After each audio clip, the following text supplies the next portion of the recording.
अस्सलाम वालेकुम and welcome to my channel genius junction. तो स्टूडेंट्स, आज का जो हमारा टॉपिक है वो है 1.4, जो कि हमारे चैप्टर 1 का लास्ट टॉपिक है और इस टॉपिक का नाम है solution, colloidal solution and suspension. तो इसमें हम सबसे पहले देखेंगे कि सोल्यूशन बेसिकली है क्या, कोलाइडल सोल्यूशन और सस्पेंशन के बारे में भी हम डिस्कस करेंगे। तो चलें स्टार्ट करते हैं। So first of all, solution basically है क्या, हम देखेंगे कि सोल्यूशन क्या है। हम कहते हैं कि सोल्यूशन एक होमोजीनियस मिक्सचर है। सबसे पहले तो हमने कह दिया कि सोल्यूशन मिक्सचर है, यानी कि सोल्यूशन कंपाउंड नहीं है। हमने अपने प्रीवियस लेक्चर्स में ये डिस्कस किया था, हमने मिक्सचर के बारे में ये डिस्कस किया था कि ये दो या दो से ज़्यादा एलिमेंट से मिलकर बना होता है और मिक्सचर में कोई भी फिक्स रेशो नहीं होती, जबकि कंपाउंड में हमारे पास ये होता है कि एक फिक्स रेशो होती है और उस फिक्स रेशो के अलावा अगर फिक्स रेशो से हम थोड़ा सा उसको चेंज करते हैं तो हमारा टोटली सब्सटेंस ही चेंज हो जाता है। तो सबसे पहले हमने ये कहा कि ये होमोजीनियस मिक्सचर है और मींस कि इसमें कोई फिक्स रेशो नहीं है, हम किसी भी क्वांटिटी में अपने पार्टिकल्स को ऐड कर सकते हैं। तो सबसे पहले हम देखते हैं कि इसकी डेफिनेशन क्या है। A mixture in which solute particles are completely homogenized in the solvent। अब सॉल्यूशन के अंदर हमारे पास डिफरेंट दो कंपोनेंट्स होते हैं, सोल्यूट और सॉल्वेंट, ठीक है। और फॉर एग्जांपल हमने यहाँ पर ले लिया एक बीकर, दो बीकर हम लेंगे और उन दोनों के अंदर हम 100 सेंटीमीटर क्यूब ऑफ वाटर ले लेंगे। अब यहाँ पर हमने 2 table spoon of sugar add किए तो वो भी इसके अंदर डिजॉल्व हो जाएंगे। 3 table spoon of sugar add करेंगे तो वो भी इसके अंदर डिजॉल्व हो जाएंगे। यानी कि यहाँ पर कोई फिक्स रेशो नहीं है कि हम 2 टेबल स्पून ही डाल सकते हैं या 3 डाल सकते हैं। हम जितना भी डालेंगे वो उसके अंदर कंप्लीटली डिजॉल्व हो जाएगा। तो ऐसे मिक्सचर को हम क्या कहते हैं, सॉल्यूशन। ऐसा मिक्सचर जिसके अंदर जो सोल्यूट पार्टिकल्स हैं वो कंप्लीटली सॉल्वेंट के अंदर डिजॉल्व हो जाए, उसे हम कहते हैं सॉल्यूशन। और फिर हम कहते हैं कि जो सोल्यूशन होती है इसमें जो पार्टिकल्स होते हैं एग्जिस्ट इन वन फेज, ये वन फेज में एग्जिस्ट करते हैं। यानी कि ऐसा नहीं होगा कि अगर हम शुगर को वाटर के अंदर ऐड करते हैं तो वाटर के पार्टिकल्स अलग और शुगर के पार्टिकल्स अलग से हमें नजर आए। ये कंबाइन होकर एक ही स्टेट के एक ही फेज के अंदर एग्जिस्ट करते हैं।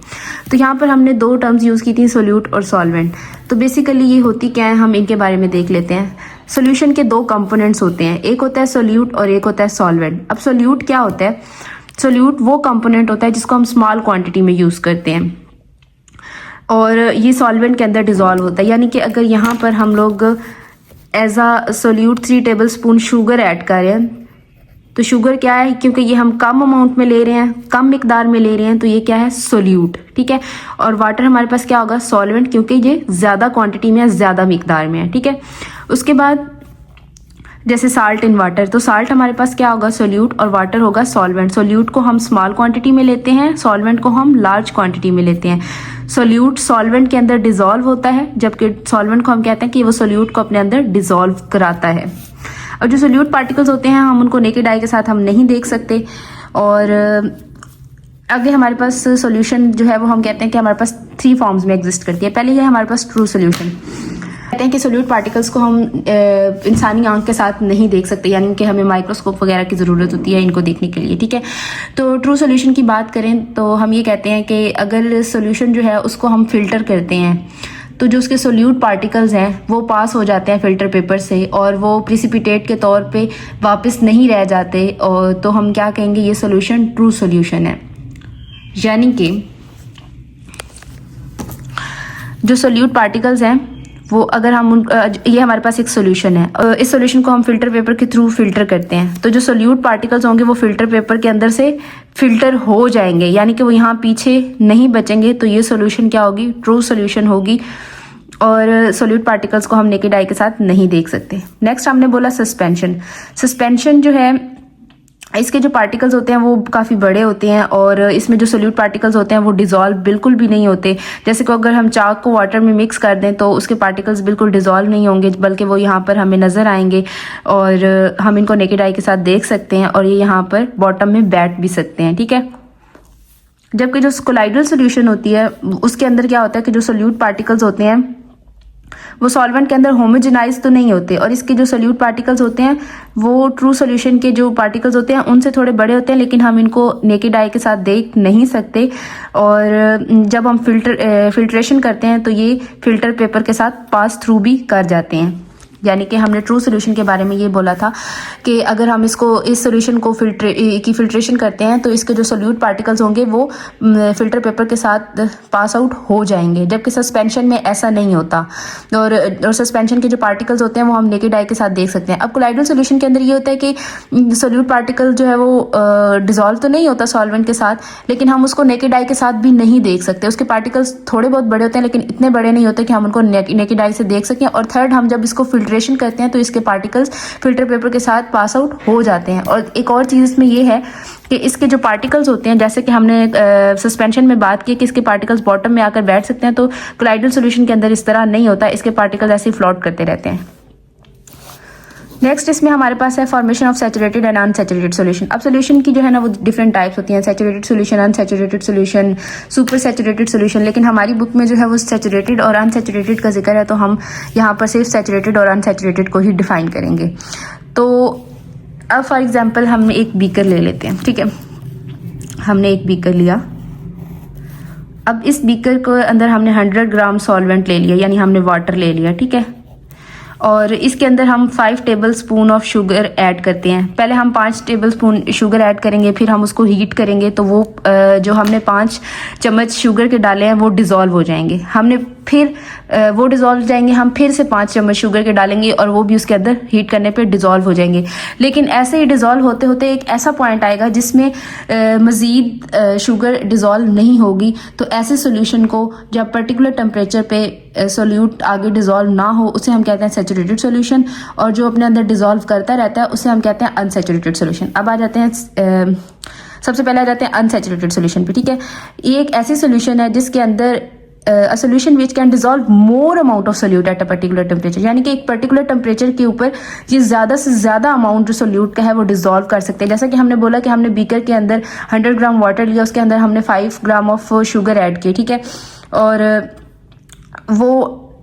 जिस तरह जैसे हम उसको स्टिर करते रहे तो वो साथ साथ डिजोल्व होते गए, तो ये मोर अमाउंट ऑफ सोल्यूट को अपने अंदर डिजोल्व कर सकता है। जबकि जो सैचुरेटेड सोल्यूशन होता है उसके अंदर इसकी अगर हम बात करें तो वो एक पॉइंट पर आकर डिजोल्व होना चीज़ें बंद हो जाती हैं। Maximum amount of solute gets dissolve in a particular amount of solvent at a given temperature. Maximum amount इसमें हमारा हो तो जाता है, यानी कि हमने पहले 5 ग्राम शुगर ऐड की, वो डिजोल्व होगी, हमने दोबारा 5 ग्राम शुगर ऐड की, वो भी डिजोल्व होगी, लेकिन थर्ड टाइम पे आकर वो शुगर डिजोल्व नहीं होगी। और इस पॉइंट को हम कहेंगे कि ये सोल्यूशन हमारे पास सैचुरेटेड सोल्यूशन है। और जब डिजोल्व हो रहे थे तो वो हमारे पास थी अनसैचुरेटेड सोल्यूशन। जब डिजोल्व होते रहते हैं तो वो अनसैचुरेटेड की फॉर्म में होता है, और जब डिजोल्व होना बंद हो जाता है तो वो हमारे पास होती है सैचुरेटेड सोल्यूशन। और maximum amount of solute get dissolve in a particular amount of solvent. एक पर्टिकुलर अमाउंट है और पर्टिकुलर टेम्परेचर पे जो मैक्सिमम अमाउंट हम सोल्यूट का डिजोल्व कर सकते हैं, ऐसे सोल्यूशन को हम सैचुरेटेड सोल्यूशन कहते हैं। जबकि अनसैचुरेटेड सोल्यूशन में क्या होता है कि ये ज़्यादा से ज़्यादा अमाउंट सोल्यूट का एक पर्टिकुलर टेम्परेचर के अंदर डिजोल्व कर सकता है। नेक्स्ट इसके अंदर हमारे पास आ जाता है सोल्यूबिलिटी। सोल्यूबिलिटी बेसिकली क्या होता है?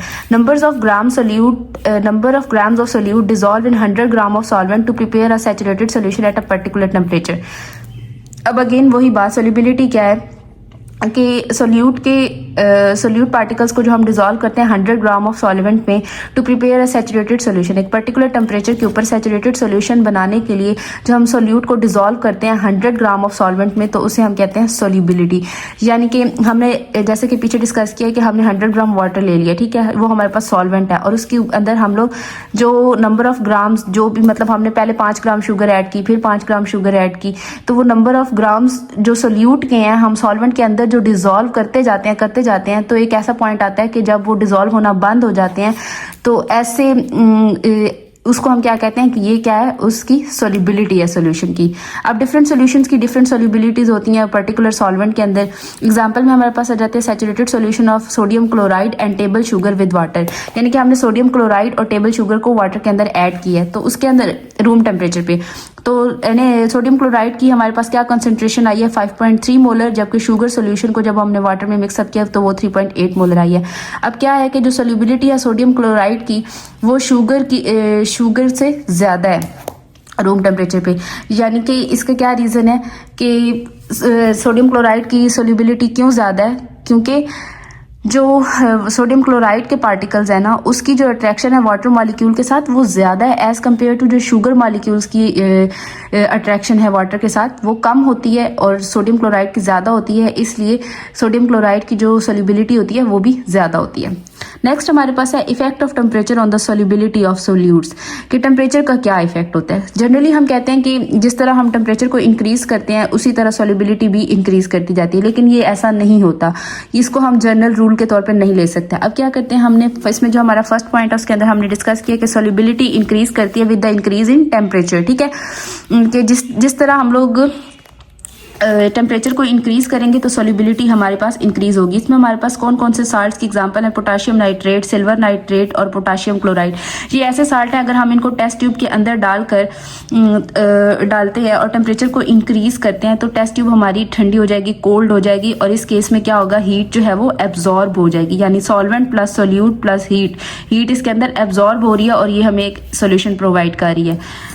दूसरा केस हमारे पास वो होता है कि सोल्यूबिलिटी डिक्रीज करती है with the increase in temperature, यानी कि जैसे जैसे हम टेम्परेचर को बढ़ाएंगे, अब ऊपर हमने बात की थी कि सोल्यूबिलिटी इंक्रीज कर रही है जैसे ही हम टेम्परेचर को इंक्रीज कर रहे हैं, लेकिन यहाँ पर सोल्यूबिलिटी डिक्रीज कर रही है जैसे ही हम टेम्परेचर को इंक्रीज कर रहे हैं। इसमें हमारे पास लिथियम कार्बोनेट और कैल्शियम क्रोमेट के साल्ट्स आ जाते हैं। अगर हम इनके सोल्यूशन बनाना चाहें तो क्या होता है कि हीट एक तो गिवन आउट होती है, ये हमें हीट ज़्यादा से ज़्यादा प्रोवाइड करते हैं, और जैसे जैसे हम टेम्परेचर को इंक्रीज करेंगे तो इनकी सोल्यूबिलिटी क्या होगी, डिक्रीज हो जाएगी। अब कुछ ऐसे होते हैं कि टेम्परेचर का कोई इफेक्ट ही नहीं होता कुछ सोल्यूट्स के ऊपर, जैसे कि हम सोडियम क्लोराइड को वाटर के अंदर मिक्स करेंगे तो वो इजीली मिक्स हो जाएगा, सोडियम क्लोराइड के ऊपर टेम्परेचर का कोई इफेक्ट नहीं है।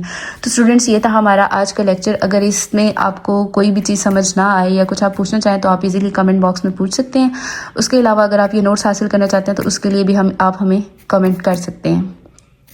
और इस चैप्टर का ये हमारा लास्ट टॉपिक था। हमने इस चैप्टर में सबसे पहले डिस्कस किया केमिस्ट्री को, उसकी ब्रांचेस को, फिर हमने मैटर को देखा कि मैटर क्या होता है, मैटर की कितनी स्टेट्स होती हैं।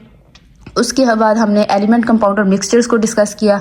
देन आज हमने सॉल्यूशंस के बारे में डिस्कस किया और नेक्स्ट लेक्चर से हम स्टार्ट करेंगे चैप्टर नंबर 2। इसके अलावा आपका कोई क्वेश्चन है तो आप इजीली कमेंट बॉक्स में आकर हमसे पूछ सकते हैं। Thank you so much.